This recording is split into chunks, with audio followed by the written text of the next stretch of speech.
반드시 합격하실 겁니다.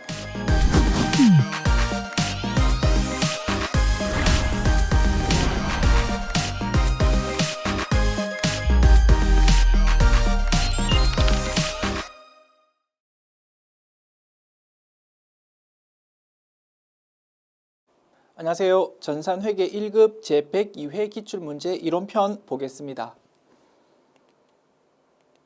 문제 1번. 다음 중 거래의 판료소와 그 예시로 가장 적절하지 않은 것은? 내용 나와 있고요. 분계 기록해서 분석하면 되겠습니다. 자, 1번. 회사의 설립을 위한 자본금 1,000만 원을 보통예금에 입금했다. 회사 설립하면서 주식 발행했다라고 해석하면 되겠다, 그지? 그리고 뭐 주식의 액면 금액이 얼마이고 뭐 그런 거 자료가 없으니까 그냥 액면 발행했다라고 가정합시다. 자, 분계 차변에 보통예금이라는 자산 증가 기록됩니다.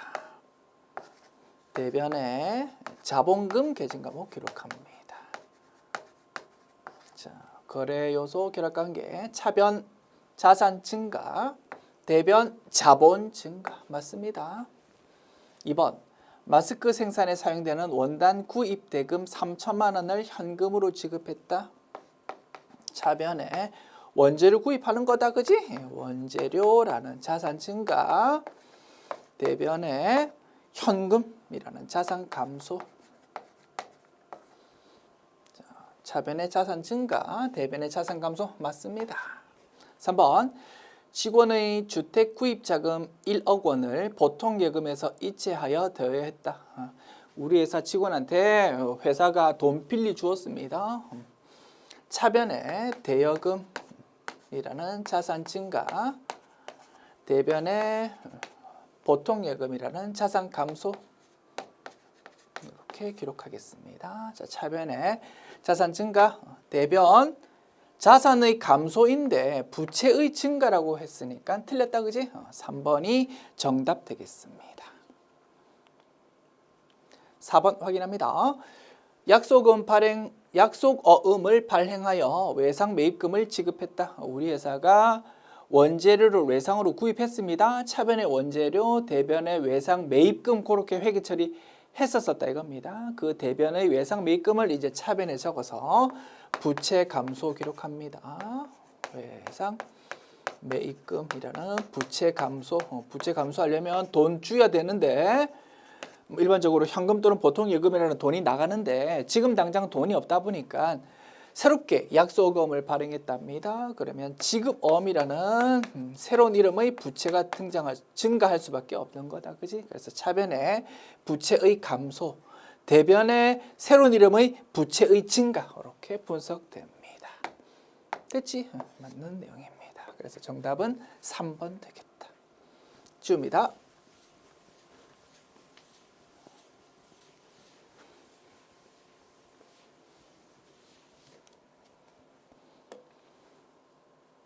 문제 2번 봅시다. 다음 자료를 이용하여 선입선출법에 따라 계산한 주식회사 서울의 기말 재고 자산 금액은 얼마인가?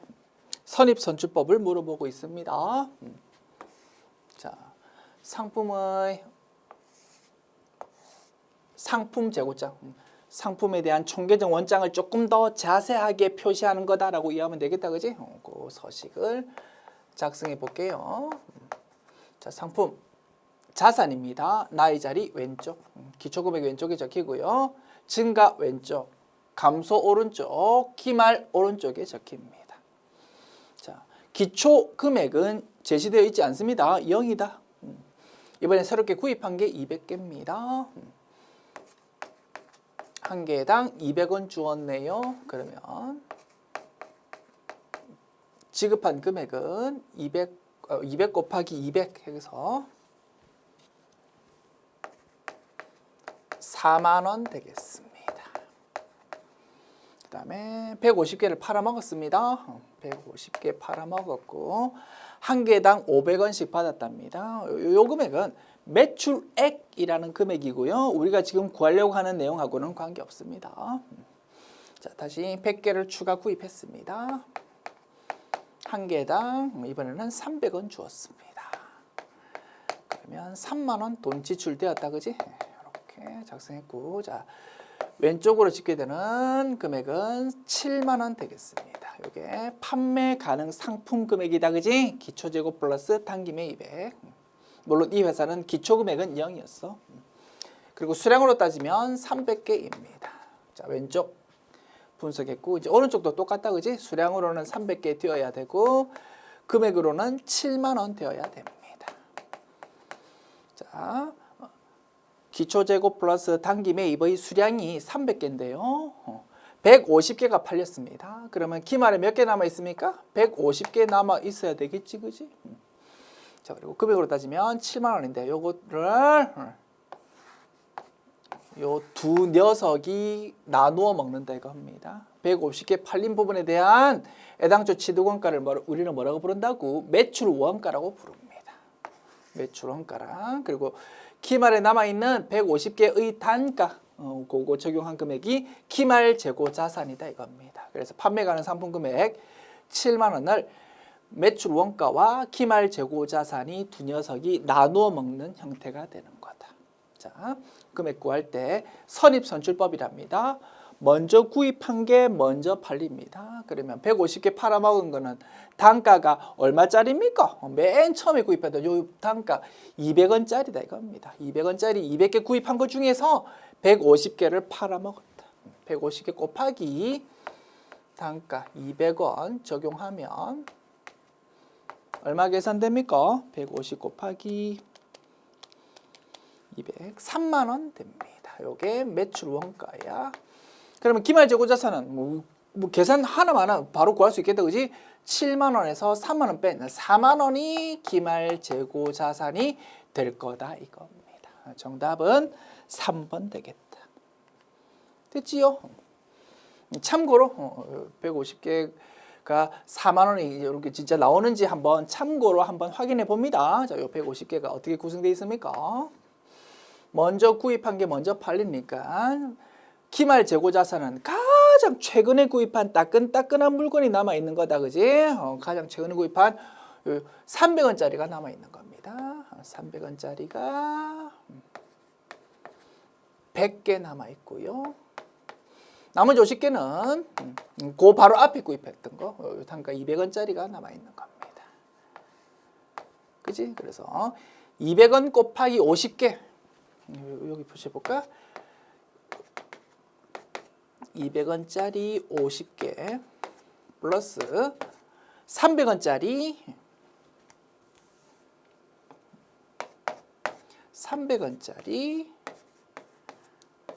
100개. 그지? 이렇게 150개가 구성되어 있다 이겁니다. 열심히 계산해 보면 얼마 나옵니까? 50 곱하기 200 하면 10,000 나오고, 그 다음에 100 곱하기 300 하면 3만 나오고, 그지? 그래서 요거 더해보면 4만 원 계산됩니다. 요게 표시되어 있다. 됐지요? 이렇게 선입선출법에 의한 기말 재고 자산 금액이 되겠다. 지웁니다.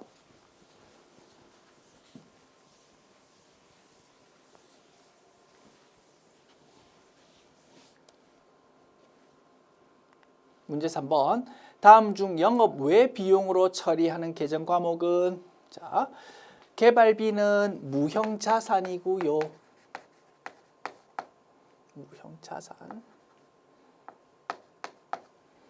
경상연구개발비, 연구비랑 경상개발비 합한 거를 말한다, 그지? 판관비고요. 무형자산 손상차손 우리가 공부한 적 없다, 그지?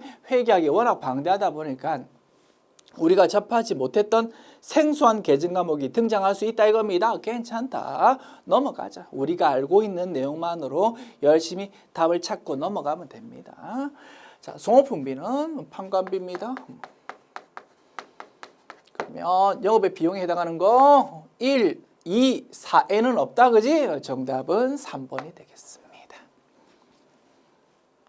무형자산 손상차손이라는 계정 과목은 나중에 전산 세무 2급 과정에서 공부하는 내용입니다. 뭐 그게 우리 전산회계 1급 시험에서 이렇게 출제가 된 거다 이겁니다. 괜찮아. 우리가 알고 있는 걸로 열심히 답 찾자. 그래서 참고로 말씀드리면 요 무형자산 손상차손은 이겁니다. 우리 회사에 무형자산이 있는데 예를 들어서 특허권입니다. 특허권을 돈을 주고 샀다 이겁니다. 그 특정한 기술을 우리가 독점적으로 쓸 수 있다 이겁니다. 자, 그랬는데 과학기술이 막 엄청 빨리 발전하다 보니까 몇 년 전까지만 해도 엄청 가치가 높다라고 보았는데 그 특허권이 이제 와서 보니까 그 가치가 엄청 떨어져 버렸다 이겁니다. 그럴 수 있잖아, 그지? 그때 가치 떨어진 부분만큼 비용을 인식해야 될 것 같다, 그지? 그때 사용하는 것이 무형자산의 손상차손이다 이겁니다. 그래서 이런 손상차손은 무형자산에서도 있을 수 있고 유형자산에서도 있을 수 있습니다. 그래서 그럴 때 써야 되는 적절한 계정 과목이 필요한데 그게 손상차손이라는 계정 과목이다 이겁니다. 그거는 영업 외 비용으로 분류된답니다. 됐지요? 그래서 정답은 3번이 되겠다. 지웁니다.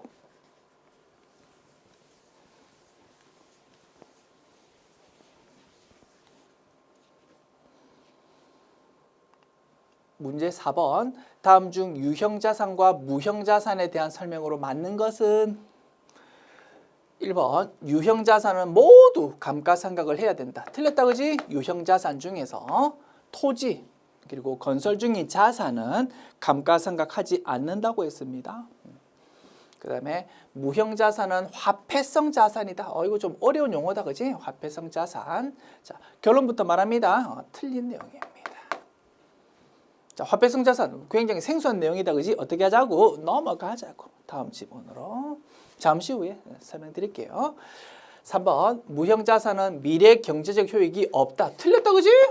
미래 경제적 효익이 있어야지 자산으로 기록하는 겁니다. 자, 더더군다나 무형자산은 눈에 보이지 않다 보니까 비용 가지고 장난치는 일이 생길 수 있기 때문에 기업회계 기준에서 무형자산에 대한 요건을 다시 별도로 명시하고 있었다, 그지? 식별 가능해야 되고 회사가 통제 가능해야 되고 그 다음에 미래 경제적 효익이 있어야 됩니다라고 딱 다시 한번 명시까지 하고 있다 이겁니다, 그지? 그래서 3번 틀린 지문이고요. 그지? 틀린 지문이고, 그지? 4번 무형자산은 물리적 실체가 없다. 이게 맞는 거다, 그지? 그래서 정답은 4번 되겠습니다. 됐지요? 정답은 뭐 어렵지 않게 찾을 수 있고 2번에 있는 화폐성 자산이라는 용어 참고로 설명드립니다. 자, 화폐성 자산이라는 의미는 이렇게 설명드릴게요. 확정된 화폐 단위 수량으로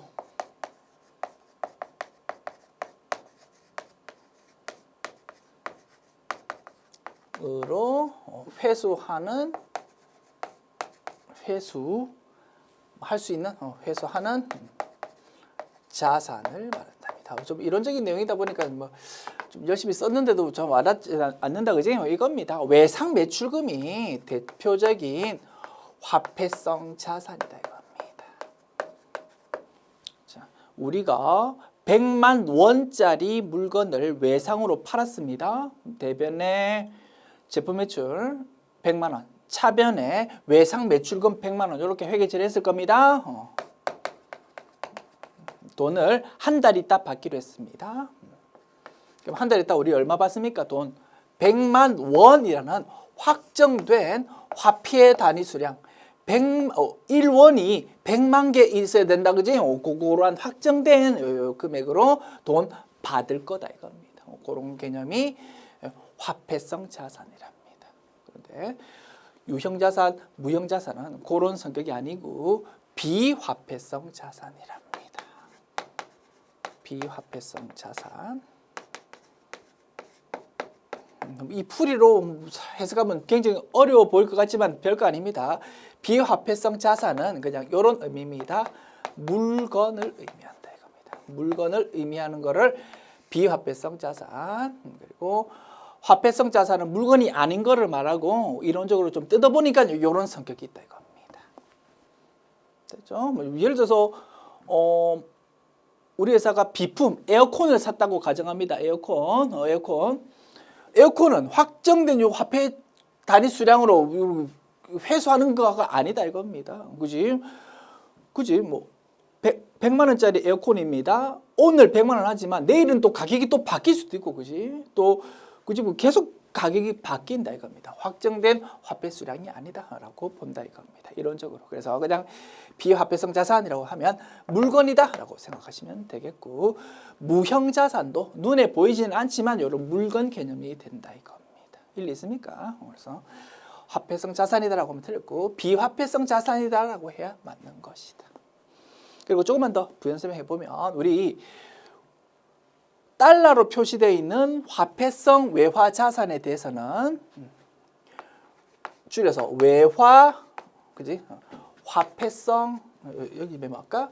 화폐성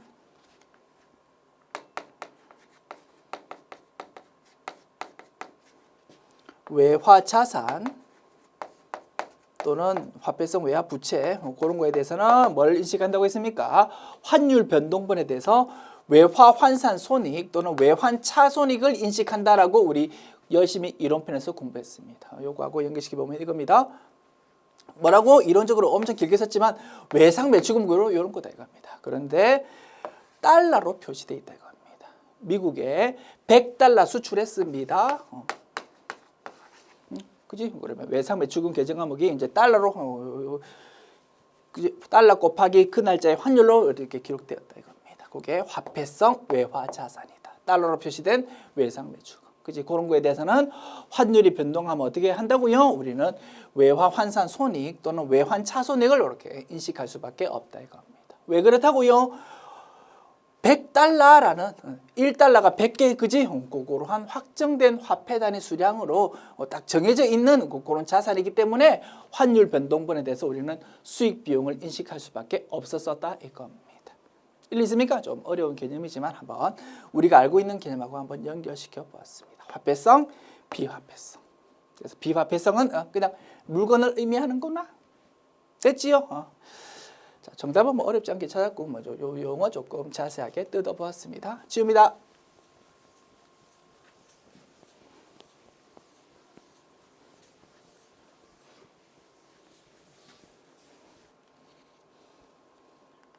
문제 5번. 다음 거래를 모두 반영했을 때 나타날 결과에 대한 설명으로 옳지 않은 것은 2월 1일 시장성 있는 주식회사 한국의 주식 액면금액 4,000원 100주를 단기간 보유할 목적으로 주당 4,200원에 취득했다. 취득 과정에서 별도 수수료 2만 원이 발생했다. 그리고 7월 1일에 주식회사 한국의 주식 100주를 주당 4,300원에 처분했다. 됐지요? 단기 보유 목적으로 단기 매매 증권을 취득했다가 그거를 팔아먹었다 이겁니다. 두 날짜의 분계 기록해 봅니다. 2월 1일 차변에 단기 매매 증권이라는 자산 증가, 대변에 돈 나갑니다. 돈을 뭘로 주었는지는 제시되어 있지 않다, 그지? 현금으로 돈 줬다라고 가정합니다. 자, 단기 매매 증권 취득 과정에서 수수료가 생겼다고 아주 예외적인 회계 처리다, 그지? 그때의 수수료는 자산 취득 부대 비용으로 보지 않고 별도 비용 계정함으로 처리한다고 했습니다. 수수료 비용. 그리고 그 수수료 비용은 영업의 비용으로 분류되더라. 됐지?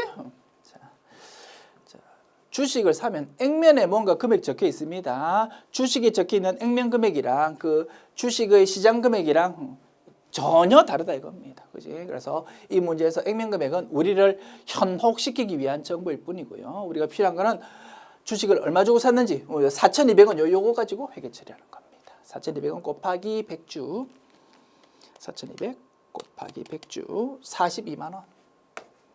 요게 자산으로 기록되고 수수료 2만 원은 별도 비용으로 처리되고, 그럼 돈 나가는 거는 44만 원 돈 나갔겠다, 그지? 자, 그다음에 7월 1일에 요 주식을 팔아먹었습니다. 단기 매매 증권을 대변에 적어서 없애버립니다.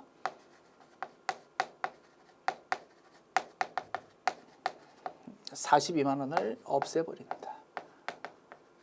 그리고 이제 차변에 돈 들어온 거 적습니다. 현금으로 돈 들어왔다고 가정합니다. 자, 현금 100주 곱하기 4,300원 43만 원. 그래서 42만 원짜리를 43만 원에 팔았으니까 이익 봤다, 그지? 단기 매매증권 처분 이익이라는 수익의 증가를 10,000원 기록합니다. 됐지요? 두 날짜의 분계 기록했고, 자, 여기서 나타날 결과에 대한 설명으로 옳지 않은 걸 찾으랍니다. 1번 단기 매매증권 처분 이익이 10,000원 발생한다. 맞다. 단기 매매증권을 취득할 때 발생한 수수료는 자산으로 회계 처리 안 하고 별도 비용으로 처리한다. 맞다, 그치? 단기 순이익이 10,000원 증가한다. 단기 순이익이 10,000원 감소한다. 요 둘 중에 한 개가 틀렸겠다, 그지? 봅시다. 자, 두 개의 분계, 두 날짜의 분계에서 수익과 비용을 팔아내 봅시다. 자, 2월 1일에서는 비용이 한 개 있네. 7월 1일에서는 수익이 한 개 있네. 그러면 단기 순이익에 미치는 영향, 비용은 마이너스 영향이고요. 수익은 플러스 영향입니다. 마이너스 2만 원, 플러스 10,000원. 그러면 순액으로 따지면 얼마입니까? 마이너스 10,000원 되겠지.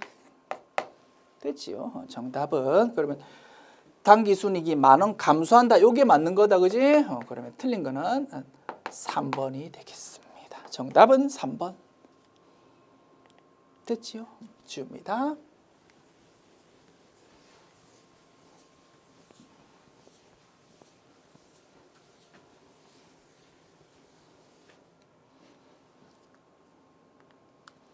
문제 6번. 다음 중 부채를 인식하는 요건에 대한 설명으로 옳지 않은 것은 1번 과거 사건이나 거래의 결과로 현재 의무가 존재한다. 맞겠지?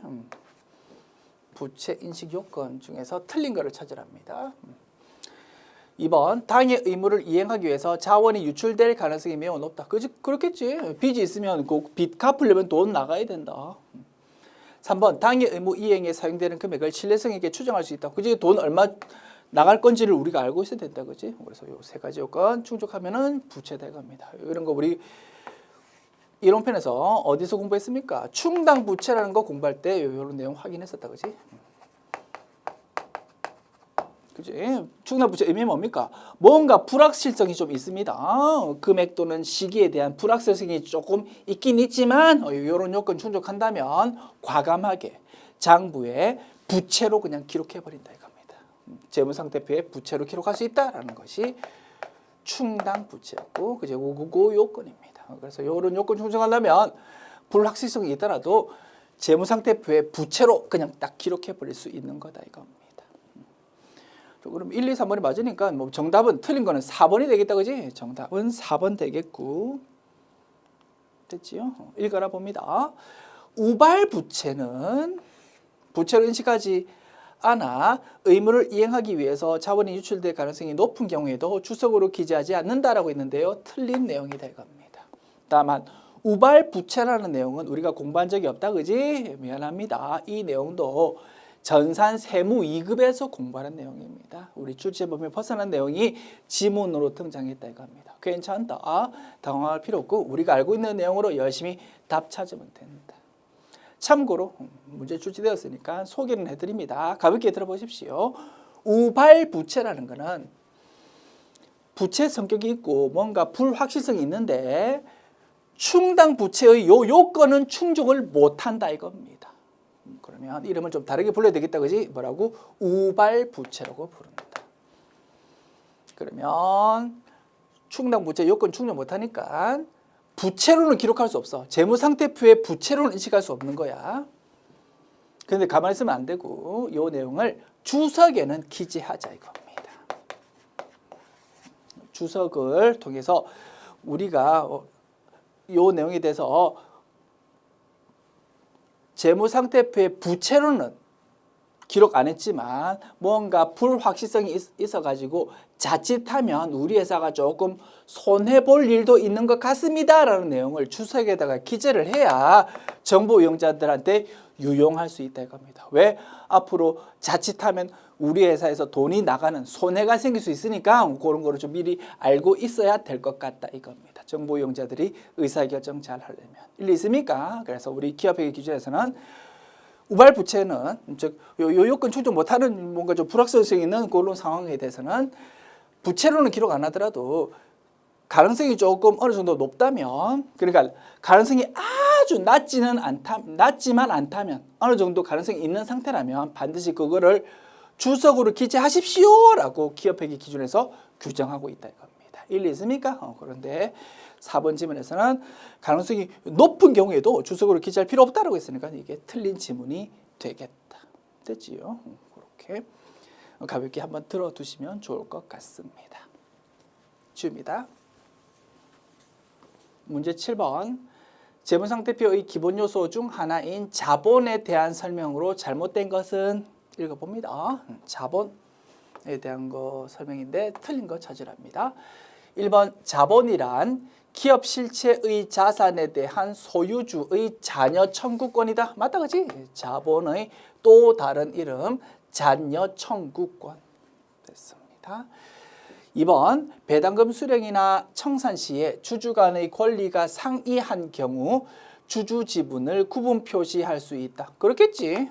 예를 들어서 보통주와 우선주 이렇게 두 가지 주식이 있다고 그러면 약간 성격이 다르잖아, 그지? 배당금 받을 때 뭐 조금 서로 다르게 처리된다고 뭐 그런 성격이 좀 다른 면이 있다면 좀 구분해 주자 이겁니다. 맞는 말이다. 3번. 재무상태표상 자본의 총액은 자산 및 부채를 인식 측정함에 따라 결정한다. 맞는 말이다, 그지? 자본은 어떻게 계산됩니까? 자산 빼기 부채로 기록됩니다. 그지? 그러면 자산과 부채를 각각 인식 측정하고 나면 자본을 구할 수 있게 된다 이겁니다. 4번. 재무상태표상 자본 총액은 주식의 시가총액과 일치하는 것이 일반적이다. 틀렸다, 그지? 자, 예를 들어 봅니다. 자, 재무상태표가 있습니다. 재무상태표. 자산.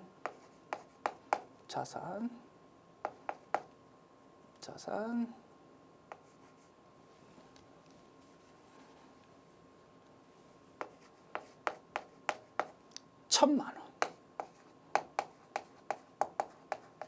부채 400만 원. 자본은 그러면 얼마겠습니까? 600만 원 되겠지? 이러한 재무상태표가 있다고 봅니다. 이 회사의 재무상태표가 이렇게 생겼어. 그리고 이 회사 주식의 천주입니다. 그러면 회사의 재무상태표로 따져보고 보면 자, 자본이 600만 원인데 1000주라고 그러면 주식이 한 주당 얼마가 되어야 됩니까? 600만 원 나누기 6,000원 되어야 될 것 같습니다. 그지? 재무상태표로 보면. 그런데 이 회사의 주가는 한 주당 6,000원이 맞습니까? 아닙니까? 아닙니다. 그래서 어차피 재무상태표, 장부 내용이랑 주가는 서로 다를 수밖에 없는 거야. 주식 가격은 어떻게 형성됩니까? 그거 내가 알면 당장 주식 투자하겠습니다. 돈 다 따겠지. 주식의 가격, 주가 변동은 엄청 여러 가지 변수가 복합돼 가지고 형성된다고. 그러다 보니까 어쩔 수 없어. 회사의 재무상태표에서 뽑아낸 금액이랑 실제 주가는 다를 수밖에 없다 이겁니다. 그런데 일치하는 게 일반적이다라고 했으니까 틀린 내용이 되겠지. 됐죠? 정답은 4번 되겠습니다. 지웁니다.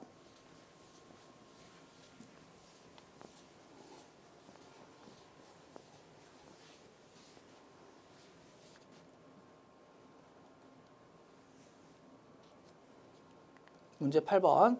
다음 자료를 이용하여 아래의 가를 계산하면 얼마입니까? 자, 매출 총이익에서 가를 빼면 영업이익이 나온답니다. 가가 뭡니까? 판관비지 뭐. 됐죠? 그래서 이 내용 중에서 판관비에 해당하는 것을 찾아보랍니다. 영업부 종업원의 급여 판관비. 상거래 채권의 대손상각비. 그치? 매출 채권에 대한 대손상각비 뭘로? 대손상각비라는 판관비로 처리한다. 상거래 채권 외의 대손상각비는 계정 과목 뭐라고요? 기타의 대손상각비 계정 과목이고 그거는 영업 외 비용으로 분류되더라. 됐습니까? 그다음에 이자 비용 영업의 비용이고요. 기부금 영업의 비용이다, 그지? 그래서 비용 계정 과목이 어떻게 분류되는지를 너 알고 있니를 물어보는 문제고요. 판관비에 해당하는 거는 두 개네요. 5만 원과 2만 원, 7만 원이 되겠습니다. 정답 1번.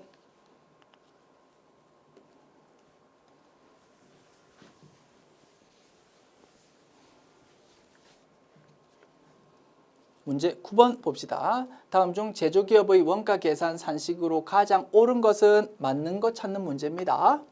1번 단기 제품 제조 원가는 직접 재료비 플러스 직접 노무비 플러스 제조 간접비다. 틀렸다, 그죠? 제목이 틀렸습니다. 단기 제품 제조 원가가 아니고 단기 총 제조 원가로 고쳐야 된다. 2번 직접 재료비는 기초 원재료 재고액 플러스 단기 원재료 순매입액 마이너스 기말 원재료 재고액이다. 맞는 설명 같다, 그지요?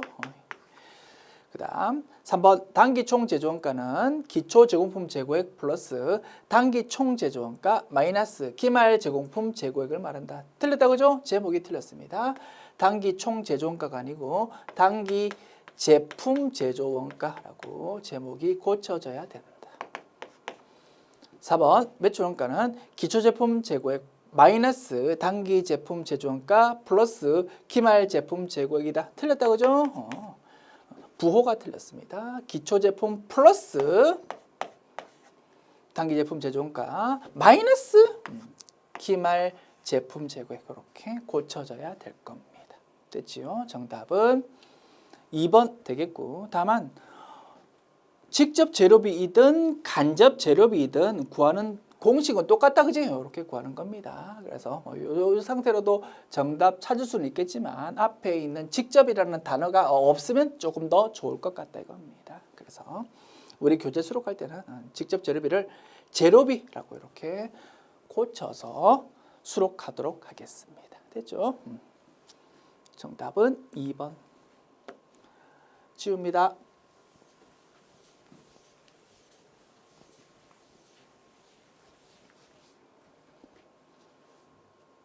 문제 10번.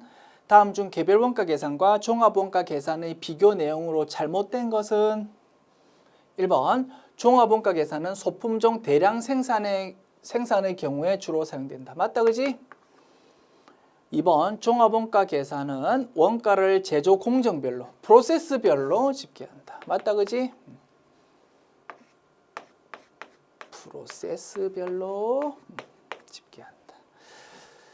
개별 원가 계산은 원가 보고서를 개별 작업별로, 잡 오더별로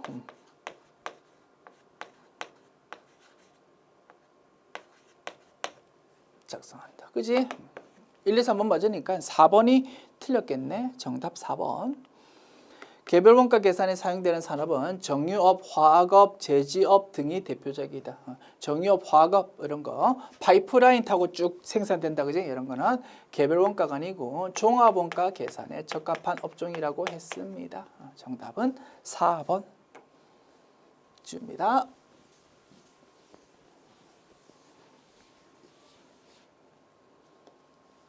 문제 11번 봅시다. 다음 자료에 의하여 평균법에 따라 재료비와 가공비 각각의 완성품 환산량을 구하십시오. 오케이.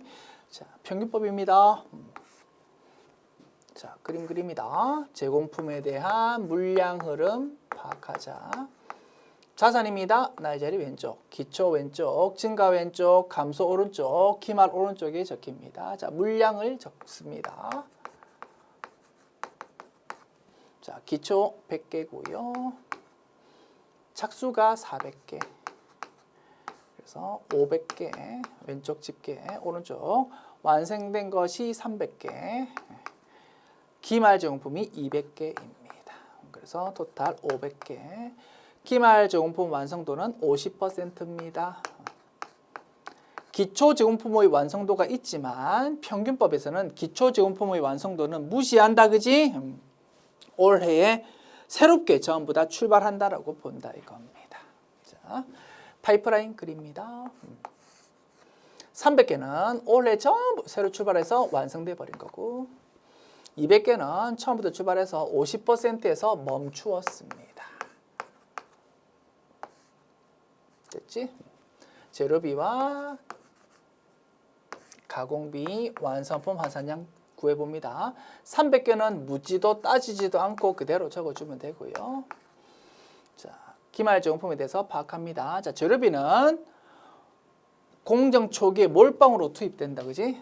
그러다 보니까 200개가 50%까지만 진행되었지만 재료비는 전부 다 받아 먹었다 이겁니다. 200개 곱하기 100%, 200 그대로 적어주고요. 가공비는 공정 전반에 걸쳐서 야금야금 투입됩니다. 그러면 50% 진행되었으면 50%만큼만 받았다 이겁니다. 그래서 200개 곱하기 50%, 100개가 완성품 환산량 됩니다. 자, 합계 구합니다. 500, 400 됐습니다. 정답은 재료비는 500개, 가공비는 400개 되어 있는 3번이 정답 되겠습니다. 지웁니다.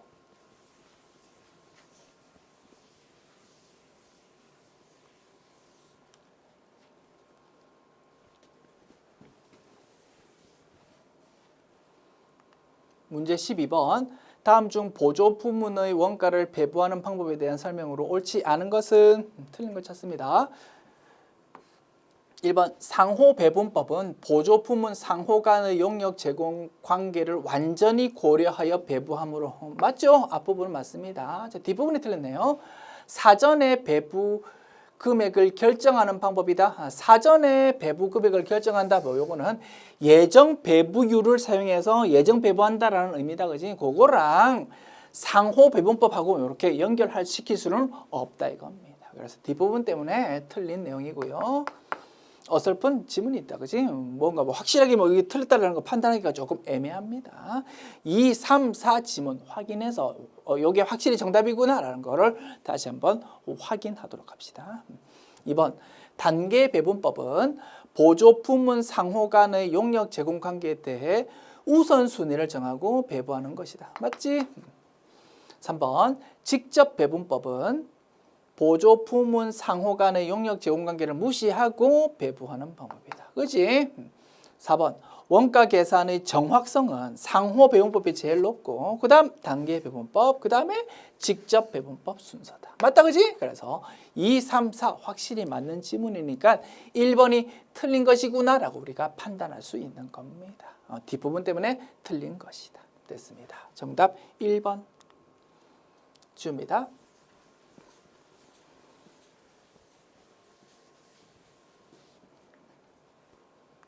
문제 13번. 다음 중 부가가치세법상 세금 계산서 및 영수증 발급 의무 면제 대상이 아닌 것은 단 주사업장 총괄 납부 및 사업자 단위 과세 사업자가 아니다 라고 되어 있습니다. 세금 계산서 또는 영수증 자체를 아예 발급 안 해도 되는 발급 의무 면제 규정이 있었다 그지? 그거에 해당하지 않는 거를 찾으랍니다. 1번 국외 용역의 국외 공급 뭡니까? 영세율 거래다 그지? 거래 상대방이 한글 모르는 외국 회사입니다. 뭐 외국 회사에 세금 계산서 발급해도 의미가 없다 이겁니다. 요거는 발급 의무 면제더라. 2번 무인 자판기를 이용한 재화 공급. 자판기에서 음료수 한 개 뽑았습니다. 사람이 있어야지 세금 계산서를 받지 그지? 발급 의무 면제. 3번 다른 사업장에 판매 목적으로 반출되어 공급으로 의제되는 재화 이런 거를 우리는 재화의 간주 공급 중에서 타사업장 판매 목적 타사업장 반출이라고 불렀습니다. 판매 목적 사업장 반출. 재화의 간주 공급 유형들, 여타의 유형들은 세금계산서 발급 의무가 면제된다, 그지? 그 성격상 세금계산서 발급할 수가 없는 거야. 그런데 그와 달리 재화의 간주 공급 중에서 판매 목적 타사업장 반출만은 반드시 세금계산서를 발급하십시오라고 규정되어 있다고 했습니다. 그지? 그거는 묻는 문제입니다. 그래서 이 내용은 세금계산서를 발급해야 된다 이겁니다. 괄호 내용은 무엇입니까? 주사업장 총괄납부 또는 사업자 단위 과세를 선택하는 경우에는 판매 목적 타사업장 반출이 성립할 수가 없다, 그지? 그런 내용 때문에 괄호 문구가 있다라고 보시면 되겠습니다. 그래서 정답은 3번이 되겠다. 4번 확인합니다. 부동산 임대 용역 중 간주 임대료에 해당하는 부분은 그지? 인위적으로 과세 표준 계산하는 것이다 보니까 세금계산서를 발급할 수가 없다 이겁니다. 그치? 그래서 이것도 세금계산서 발급 의무 면제 대상이었습니다. 됐지요? 지웁니다.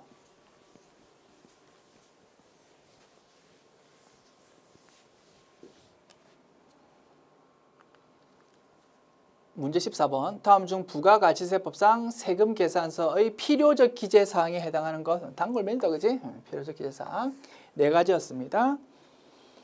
공급하는 회사의 공급자의 사업자 등록번호랑 상호, 그리고 공급받는 자는 사업자 등록번호만 있으면 된다, 그지? 상호는 없어도 된다. 3번 작성 연월일.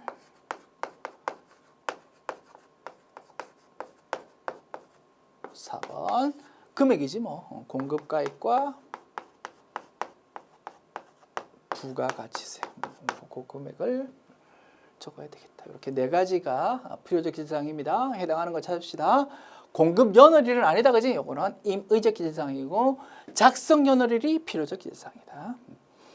공급받는 자는 상호 이런 거 없어도 된다, 그지? 사업자 등록번호만 있으면 된다.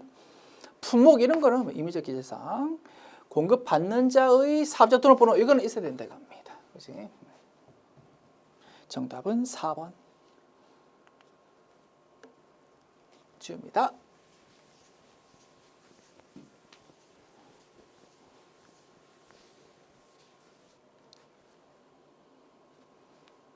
문제 15번.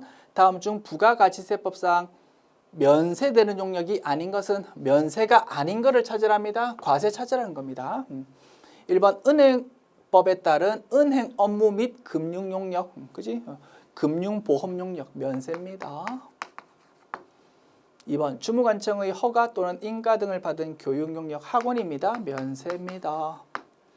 3번 철도건설법에 따른 고속철도에 의한 여객운송용역 KTX 요거는 과세입니다. 그래서 여객운송업이 원칙적으로 면세이지만 택시, 비행기, KTX, 우동고속 이런 것 전부 과세로 빼다 보니까 남아있는 차포되고 나서 남아있는 거는 겨우 마을버스, 시내버스, 일반 시외버스 뭐 요 정도밖에 남아있지 않다라고 했습니다. 그지?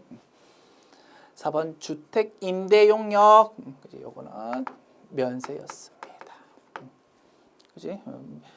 주택 면적에 관계없이 면세라고 했다, 그지? 그래서 과세 항목은 3번이 되겠습니다. 정답은 3번. 지금까지 제102회 기출문제 풀어보았습니다. 수고했습니다.